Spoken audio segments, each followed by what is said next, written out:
मिलेगा 11th का। Molality बस मिलते हैं, नॉर्मलिटी बाकी कुछ नहीं। अब बाकी आपका नया होगा। अब देखो पहले हम आपकी आगे की तैयारी करा दें। लास्ट भी studied difference between ideal and non ideal solution अच्छे से।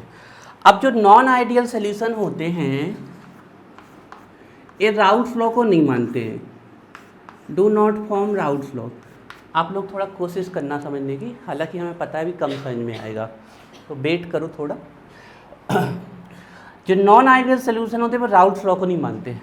मान लीजिए राउल्स लॉ है, तो जो नॉन आइडियल सोल्यूशन है वो राउल्स लॉ को नहीं मानते। इसका मतलब है या तो भी ज़्यादा बात मानते हैं या फिर कम बात मानते हैं।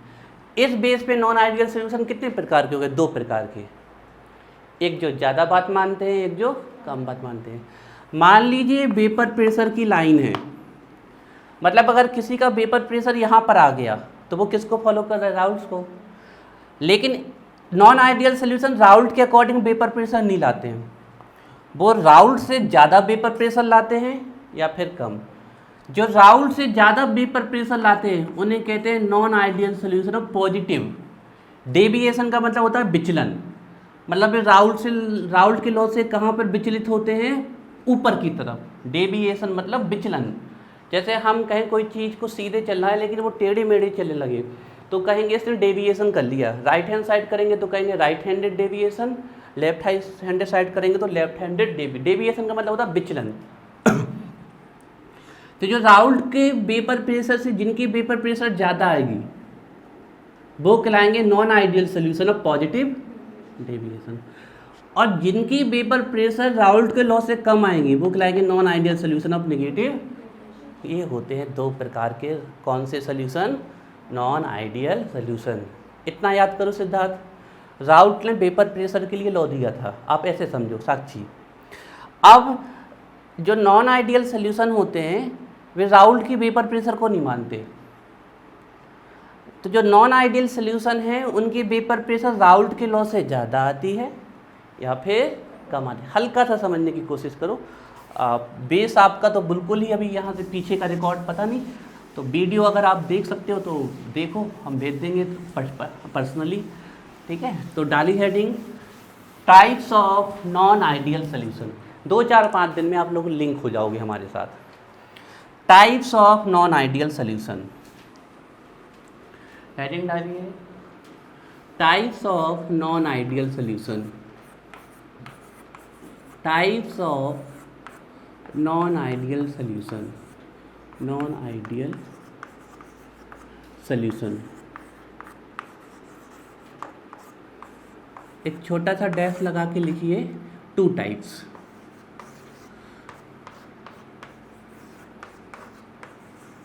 दो प्रकार के होते हैं, 2 टाइप्स, ठीक है। अब कॉलम बना के लिख लेना है, इनको डिफरेंस करके लिख लेना है। फिर अगर कोई एक तो पूछा नहीं जाता लेकिन पूछा जाए तो एक साइड के कॉलम का लिख देना जो पूछे, ठीक है। चलिए 2 टाइप्स होते हैं, तो हेडिंग बनानी है आपको डिफरेंशिएट के फॉर्म में। यहाँ पर लिखना है non ideal solution, non ideal solution of positive deviation. देखो आपके एग्जाम में इतना बड़ा लिखा नहीं आएगा नॉन आइडियल सॉल्यूशन, सिर्फ इतना लिखा आएगा what are positive deviation solution और what are the solution of positive deviation, ठीक है। Non ideal solution of positive deviation, positive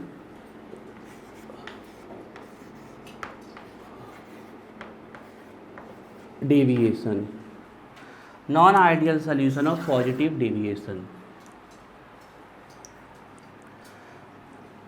यहाँ लिखिए non ideal solution of negative deviation, non ideal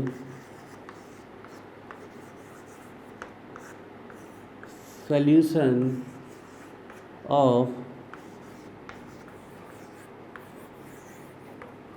negative deviation. आपके एग्जाम में पॉजिटिव डेविएशन, नेगेटिव डेविएशन लिखकर आता है। ठीक है, चलिए। तो जो हमारे नॉन आइडियल सॉल्यूशन होते हैं वो 2 टाइप्स के होते हैं। एक जो राउल्ट के लॉ से ज़्यादा वेपर प्रेशर देते हैं और एक जो राउल्ट के लॉ से कम वेपर प्रेशर देते हैं। तो फर्स्ट पॉइंट लिखेंगे हम,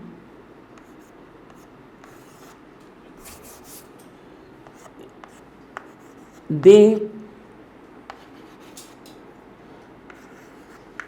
सो more vapour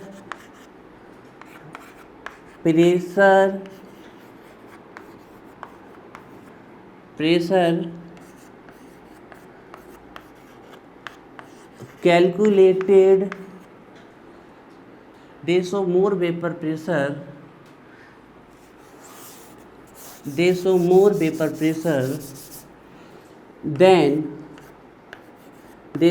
vapor pressure, than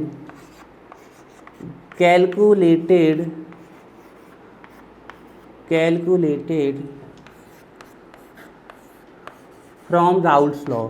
scientist का नाम बड़े लेटर से लिखना पहला।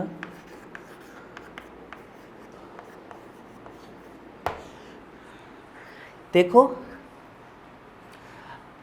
ये क्या करते हैं, आपको इतना बस याद रखना है कि जो राउल्ट की वेपर प्रेशर होगी, जो राउल्ट की वेपर, इसको लिखना नहीं है, इसको हम समझा रहे हैं। जो राउल्ट की वेपर प्रेशर होगी, इनकी वेपर प्रेशर उससे क्या आएगी, याद हो गया। अब अपने मन से आप लिख सकते हो, they show more vapour pressure than calculated from Raoult's law. ये ज़्यादा वेपर प्रेशर शो करते हैं जो राउल्ट लॉ से कैलकुलेटेड की जाती है। फिर इतना आपका ध्यान रखना है, their vapour pressure is more than calculated from Raoult's law. जो से लिखना चाहो आप, जो आपको सेंटेंस बेस इतना बनाना है कि इनकी वेपर प्रेशर हाई आती है, ग्रेटर आती है, मोर आती है, जो किससे कैलकुलेटेड की जाएगी, राउल्ट्स लॉ था। उस वाले का लिख के दिखाओ point.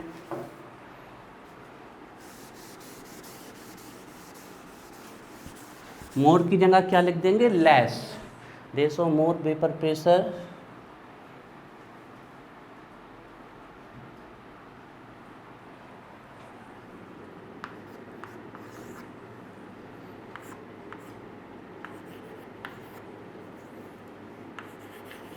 they show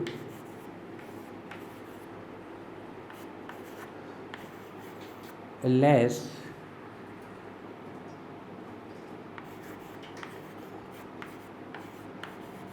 vapor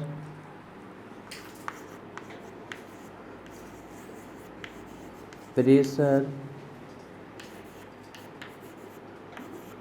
than, हाँ देखो हम बता रहे हैं। फिर अगर यहाँ THAN वाला देन लिखना है, कंपेयर वाला, तो फिर यहाँ लेसर लिखना पड़ेगा। आप इसको कंपैरेटिव डिग्री में लेके जा रहे हैं ना, तो फिर यहाँ लेसर लिखना पड़ेगा। वैसे भी लिख सकते हो, नहीं तो फिर ये वाला देन लिखो, ठीक है ना। वो वाला देन कंपेयर के लिए आता है, तो आप फिर इसको लेसर लिख ले, AN लगा के लिखना है यहाँ पर। जैसे यहाँ भी देखो हमने देन लिखा है आपका, लेकिन मोर के साथ चल जाएगा लेस, तो आप यहाँ भी इसके साथ ये वाला देन चल जाएगा। चलिए हम आपके अकॉर्डिंग कर देते हैं देन, ठीक है। कंपैरेटिव वाला देन है, तो फिर इसको लेसर करना पड़ेगा।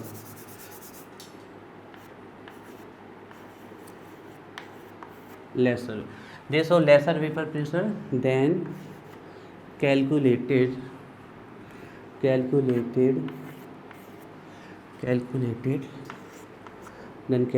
From Raoult's law.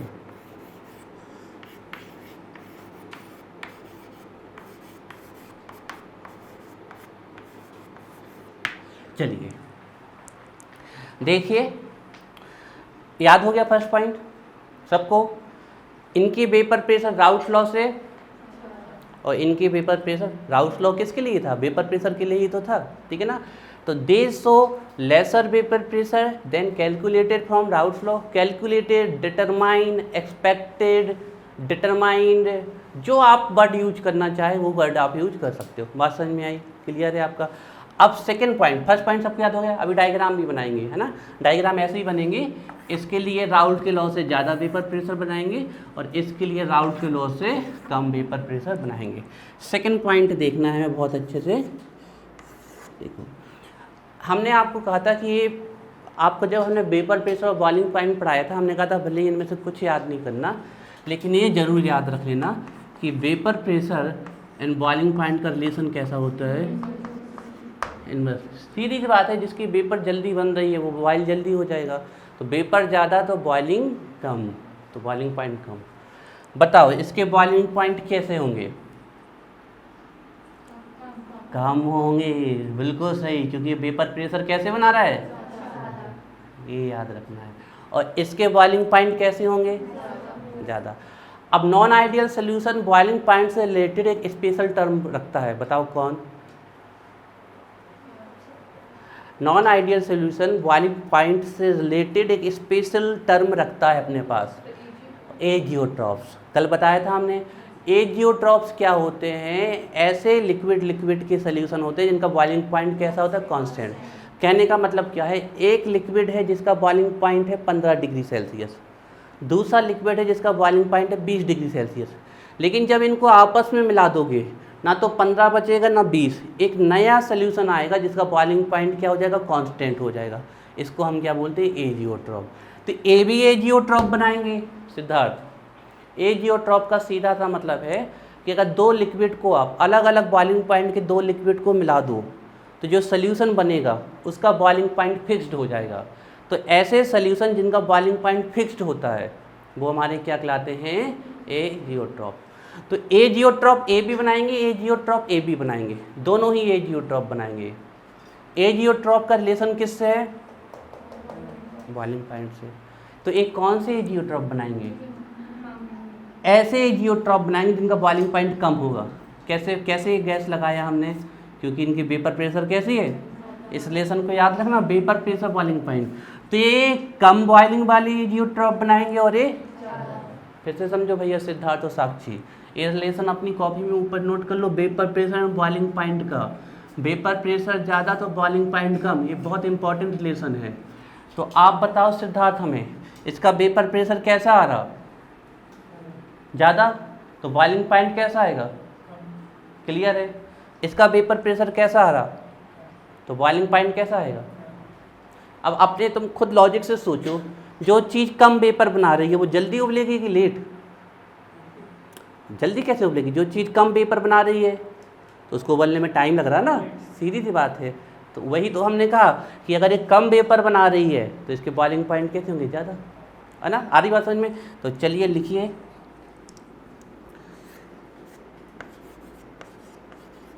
they form minimum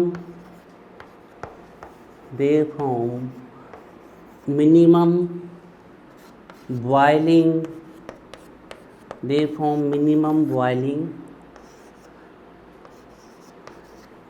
azeotrophs. They form minimum boiling azeotrophs. याद रहेगा ना, क्योंकि इनकी वेपर प्रेशर कैसी है? ज़्यादा। इसमें क्या लिखेंगे? बोलेंगे azeotrope. Very good. They form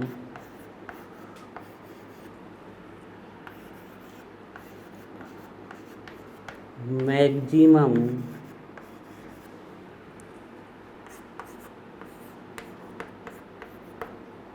boiling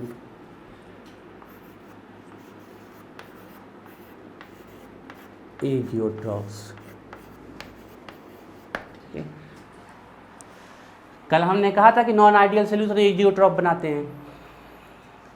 हाँ, कल हमने कहा था कि नॉन आइडियल सोल्यूशन एजियोट्रॉप्स बनाते हैं। अब एक बनाएंगे कम बॉइलिंग वाले और एक, हमने कल ये भी कहा था कि non ideal solution Raoult law को नहीं मानते हैं, तो एक ज़्यादा बात मानेंगे और एक ज़्यादा बात मतलब ज़्यादा वेपर प्रेशर तो बॉइलिंग पॉइंट कम, कम बात मतलब कम वेपर प्रेशर तो बॉइलिंग पॉइंट ज़्यादा। ठीक है, ये दो डिफरेंस हुए, याद हुए Siddharth? More vapour pressure Raoult law, less या लेसर वेपर प्रेशर।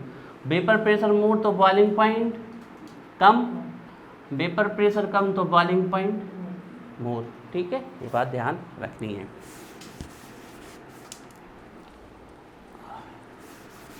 याद करते चलना है बच्चों, हमें किताब को छोटी करते चलना है, बड़ी नहीं। हर रोज़ हमें किताब के 1-2 पन्ने कम करते जाने, याद करते चलना है, पतली करते चलना है किताब। एक दिन ऐसा है कि हमारे पास पढ़ने के लिए रिवीजन रह जाए।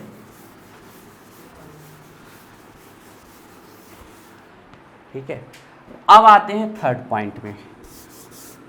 Point number third, routes law, sorry, non ideal solution में एंथैल्पी चेंज जीरो नहीं होता। आइडियल में, नॉन आइडियल सोल्यूशन में वॉल्यूम चेंज जीरो नहीं होता। मतलब एंथैल्पी चेंज जीरो नहीं होता, इसका मतलब है या तो एंथैल्पी बढ़ेगी, जिसको एंथैल्पी समझ में नहीं आ रहा वो हीट समझो। एंथैल्पी मतलब हीट, और हीट के 2 प्रकार के रिलेशन हो सकते हैं, या तो हीट अंदर आए सिस्टम के तो एंडोथर्मिक प्रोसेस, या हीट सिस्टम से तो एक्सोथर्मिक प्रोसेस। तो इनमें नॉन आइडियल सोल्यूशन में हीट चेंज जीरो नहीं होता था, तो पक्का है कहीं अंदर आ रही होगी कहीं बाहर। तो सिंपल सी ट्रिक बताते हैं, जो पॉजिटिव वाला है उसमें सब कुछ पॉजिटिव करते जाओ, जो नेगेटिव वाला है उसमें नेगेटिव। मतलब इसमें हीट भी पॉजिटिव होगी और वॉल्यूम भी पॉजिटिव। नॉन आइडियल सोल्यूशन में हमने लिखा था कि heat not equal to zero, volume not equal to zero. इसका मतलब है या तो ये दोनों बढ़ेंगे या घटेंगे। इन दोनों में, ये दोनों ही नॉन आइडियल है ना, तो एक में कोई में बढ़ेंगे और एक में कोई में घटेंगे। तो अब वो ट्रिक से हम समझते हैं कैसे याद रखें। तो पहले नंबर तो पॉजिटिव ट्रिक ये है कि पॉजिटिव वाले में पॉजिटिव साइन लगा दो और नेगेटिव वाले में नेगेटिव, तो आपकी टेंशन ही खत्म। मतलब इसमें एंथैल्पी कैसी होगी, पॉजिटिव, मतलब प्रोसेस कैसी। इसमें वॉल्यूम कैसा होगा, ग्रेटर टू जीरो, मतलब वॉल्यूम कैसा होगा, इंक्रीज, एक्सपेंशन। और इसमें एंथैल्पी कैसी होगी, एक्सोथर्मिक, और वॉल्यूम नेगेटिव मतलब कॉन्ट्रैक्शन। सिद्धार्थ, इसमें दोनों बढ़ा देने हैं, इसमें दोनों बढ़ा देने। ये तो हमने रटंत विद्या, अब भूलना नहीं इसको। ठीक है, इसमें दोनों बढ़ा देने, इसमें। लेकिन अब थोड़ा हम इसको दिमाग से समझ लेते हैं, ऐसा क्यों होता है, समझने की कोशिश कर लेते हैं। आप खुद कह रहे हैं कि ज़्यादा वेपर प्रेशर शो कर रहा है, अभी अभी बोला। ज़्यादा वेपर कोई चीज़ बना रही है तो पक्का है वो हीट कैसी ले रही होगी, ज़्यादा, तभी तो उसकी वेपर कैसी बन रही है, ज़्यादा। हमने कहा एक हमने मध्य गैस में पानी रख दिया और एक तेज गैस में रख दिया, बताओ किसकी वेपर ज़्यादा बनेगी। तो मतलब उसको ज़्यादा हीट मिल रही ना, ज़्यादा हीट, इसकी वेपर ज़्यादा बन रही थी, मतलब इसको हीट ज़्यादा चाहिए, तो प्रोसेस कैसी। अब वेपर ज़्यादा बन रही है तो वॉल्यूम बढ़ रहा है ना, तो वॉल्यूम भी कैसा, पॉजिटिव। बात समझ में आ गई। तो इसमें दोनों चीज़ कैसी होगी, नेगेटिव। ठीक है, रटंत विद्या, दोनों को पॉजिटिव कर देना है, दोनों को नेगेटिव। तो थर्ड पॉइंट है इसमें, सीधे लिखना है, इसमें कोई ज़्यादा बड़ा नहीं लिखना है। थर्ड पॉइंट है इसमें डेल्टा एच। डेल्टा एच मतलब एंथैल्पी, साधारण भाषा में हम इसको क्या बोल सकते हैं, हीट, है ना। तो डेल्टा एच जब हम मिक्स करेंगे, किसको मिक्स करते हैं हम, सॉल्यूट एंड सॉल्वेंट को, तो कैसा आएगा, पॉजिटिव। तो या तो ग्रेटर देन जीरो कर दो या फिर सीधे क्या लिख दो, पॉजिटिव। बात समझ में आ रहा है, या तो ग्रेटर देन जीरो लिख दो या फिर पॉजिटिव, जो आपको अच्छा। हम ऐसे दोनों कर देते हैं, ग्रेटर देन जीरो, इसका मतलब क्या हुआ, पॉजिटिव। बताओ प्रोसेस कैसी हुई, एंडोथर्मिक प्रोसेस।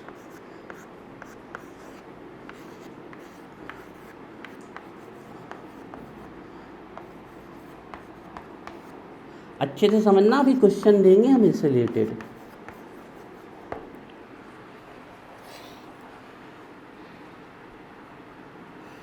फोर्थ पॉइंट लिखो इसमें, तो उसका थर्ड फोर्थ साथ में लिख लेंगे। जो वॉल्यूम होगा जब सॉल्यूट एंड सॉल्वेंट को मिक्स करेंगे तो वॉल्यूम कैसा होगा, ग्रेटर देन, मतलब पॉजिटिव, जीरो से ऊपर की वैल्यू पॉजिटिव। बताओ क्या होगा, एक्सपेंशन। एक्सपेंशन मतलब चीज़ें फैलेंगी, एक्सपेंशन।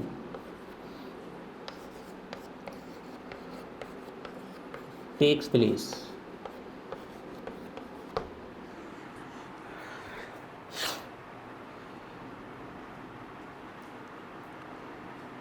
अब ये दोनों पॉइंट इसमें लिख के दिखाओ।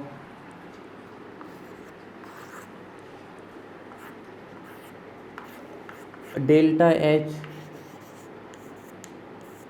Mixing lesser than 0, that mean negative. 0 से कम आ रहा नेगेटिव, मतलब वो हीट को क्या कर रहा है, निकाल रहा है। तो प्रोसेस कैसी, एक्जोथर्मिक प्रोसेस। या फिर आप लिख सकते थे इसमें हीट अब्जॉर्ब्ड, इसमें क्या लिख सकते थे, हीट रिलीज्ड, है ना, ऐसे भी लिख सकते थे। तो बच्चों आपको रटना, देखो समझ के याद करना है, हम ये कहेंगे। समझ के याद करने की सबसे बड़ी खासियत ये होती है कि हमें कभी कोई चीज़ भूले भी तो भी हम उसको लिख लेते हैं। सिद्धार्थ ठीक है, याद हो जाएगा, थोड़ा थोड़ा तो कर लोगे, चलो ठीक है फिर।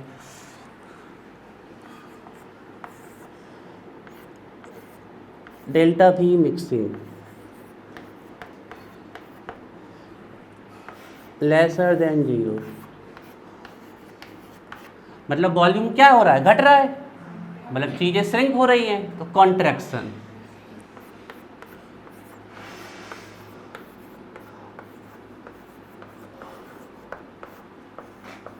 कॉन्ट्रैक्शन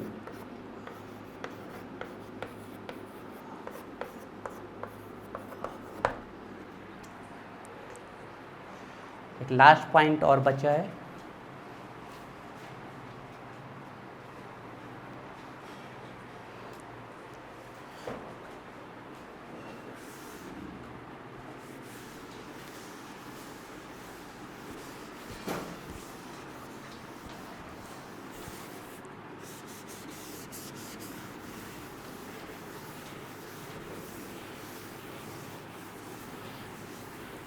इस चैप्टर से डिफरेंस बहुत ज़्यादा प्रोबेबिलिटी है कि डिफरेंस आते हैं। या तो ये आता है आइडियल नॉन आइडियल, या पॉजिटिव नेगेटिव डेविएशन, या फिर ऑस्मोसिस डिफ्यूजन। इस चैप्टर में 4-5 डिफरेंसेस हैं। अगर हम बात करें लास्ट, तो कभी 4 का होता है, कभी 5 का होता है, कभी 6 का होता है। मान लीजिए जैसे कोरोना वायरस का इफेक्ट हुआ तो कुछ चैप्टर डिलीट हो जाते हैं, तो फिर इसमें नंबर बढ़ जाते हैं। प्रोबेबिलिटी तो कम है, तो उससे क्या दिक्कत, हम सब पढ़ लेंगे, फिर जो सिलेबस देख लेंगे, जो जो सिलेबस में होगा उसको रिवीजन कर लेंगे। तो पहले तो सब पढ़ो ना, क्योंकि नीट का सिलेबस भी यही है, IIT का भी यही है। लास्ट पॉइंट थोड़ा हमें इसमें बनता कम है, ये वाला आप लोगों की हेल्प चाहिए बच्चों हमें इसमें। हम बना क्या रहे हैं, सॉल्यूशन में हम सॉल्वेंट को मिक्स करेंगे, अकेले थोड़ी मिक्स करेंगे, किसके साथ, सल्यूट के साथ। तो ये दोनों रिएक्शन करके क्या बना देंगे, सॉल्यूशन बना देंगे। अब आप कह रहे हो जब ये वाला सॉल्यूशन बनता है, तो आप ही ने अभी कहा, हमने नहीं कहा, कि वॉल्यूम क्या होता है, बढ़ता है। अभी लिखा आप लोगों ने कि जब ये वाले सॉल्यूशन, मतलब तुमने नमक को पानी में, अब नमक पानी का एग्जाम्पल इसमें नहीं आता, मैं ऐसे ही, मतलब आपने कोई भी सॉल्यूट लिया और कोई भी सॉल्वेंट लिया और जब उसको मिक्स कर दिया तो वॉल्यूम क्या हो जाएगा, बढ़ जाएगा। मतलब ये 5 ml है, 10 ml है, तो ये 15 है, लेकिन जब इनको मिक्स कर देंगे तो ये वॉल्यूम और ज़्यादा कवर कर लेंगे। मतलब अब 15 ml में नहीं फैलेंगे, 16 ml में फैलेंगे, 17 ml में फैलेंगे। इसको ऐसे समझ लो, जैसे 1 लीटर पानी है, वो इतने से कंटेनर में आ गया, मतलब उसने 1 क्यूबिक डेसीमीटर जगह कवर की, लेकिन जब उसकी वेपर बन जाएगी तो कई क्यूबिक डेसीमीटर जगह को क्या कर लेगा, तो कवर कर लेगा। आप लोगों ने एक कहानी सुनी होगी ना, 10 रुपये दिए थे और कहा था कि कोई ऐसी चीज़ लेके आओ जिससे पूरा घर भर जाए। तो वो कंडा ले आया था, उसने आग लगा दी कंडे में, पूरा घर धुएं से भर गया। आ रही बात समझे, ऐसा ही होता है इसमें। अब ये वॉल्यूम बढ़ रहा है, इसका सीधा सा मतलब है कि जब ये दोनों मिलाए जाते हैं तो यहाँ जो इन दोनों के बीच में फोर्स आएगा वो कैसा होगा, वीक ही होगा ना, तब तो ये दूर दूर जा रहा है, तभी तो वॉल्यूम बढ़ रहा है। खुद बताओ ना आप, जब ये दोनों मिलाएंगे तो अगर इनका फोर्स बढ़ जाएगा तो ये दोनों पास पास नहीं आ जाएंगे, तो वॉल्यूम क्या हो जाएगा, कम हो जाएगा। अब इन दोनों को मिलाया और आपने अभी अभी ऊपर लिखा कि ये वॉल्यूम बढ़ रहा, इसका सीधा सा मतलब है जब ये सल्यूशन बनता है तो सल्यूशन के बीच में जो फोर्स होते हैं वो अपने कंपोनेंट से कैसे हो जाते हैं, कम। हमने नॉन आइडियल में लिखवाया था कि solute solute, solvent solvent, solute solute interaction not equal to solute या सॉल्वेंट सल्यूट। तो इसमें वो नॉट इक्वल टू कैसा आएगा, लेसर वाला। सीधी सी बात है, वॉल्यूम तभी बढ़ सकता है जब फोर्स कम हो। अब इसमें आपने अभी अभी बोला है कि इसमें वॉल्यूम घटता है, बताओ वॉल्यूम कब घटेगा, जब इनके बीच में फोर्स बढ़ जाएगा। बात समझ में आ रही है? तो या फिर आप कहते हो इसमें ज़्यादा वेपर प्रेशर बनती है, आप ही ने कहा ज़्यादा वेपर कब बनेगी, जब फोर्स कम होगी, तभी तो ज़्यादा वेपर बनेगी। तो इसमें सीधा ध्यान रखना, इसमें सल्यूशन में जो फोर्स आते हैं वो अपने कंपोनेंट से कम आते हैं और इसमें सल्यूशन में जो फोर्स आएंगे वो अपने कंपोनेंट से ज़्यादा आएंगे। रटने वाली बात ही नहीं है। आप स्वयं कह रहे हो कि इसमें वेपर कम बनती है, वेपर कम बनती है मतलब फोर्स ज़्यादा होंगे। आप खुद कह रहे हो कि इसमें वेपर ज़्यादा बनती है तो फोर्स कम होंगे, सब रटने वाली। तो अब इस यही पॉइंट लिखना है हमें इसमें, 5th नंबर पॉइंट।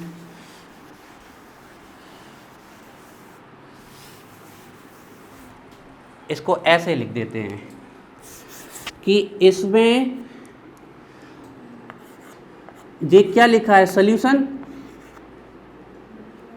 और सल्यूशन के फोर्स जो होंगे वो कम होंगे, किससे, अपने कंपोनेंट से। और किसी भी सल्यूशन के कंपोनेंट्स क्या होते हैं, सॉल्वेंट एंड सल्यूट। चलो, इसका फोर्स इन दोनों से कम है, मतलब इन दोनों को जब हम मिलाएंगे तो जब ये सल्यूशन बनेगा तो फोर्स कैसा होगा, कम, तो वॉल्यूम बढ़ जाएगा। इसका कैसे लिखेंगे, इसमें जो सल्यूशन का फोर्स होगा वो अपने कंपोनेंट से, लाइट चली गई। तुम लोग लाइट वालों से कह के आते हो ना कि 7 बजे लाइट बंद करनी है,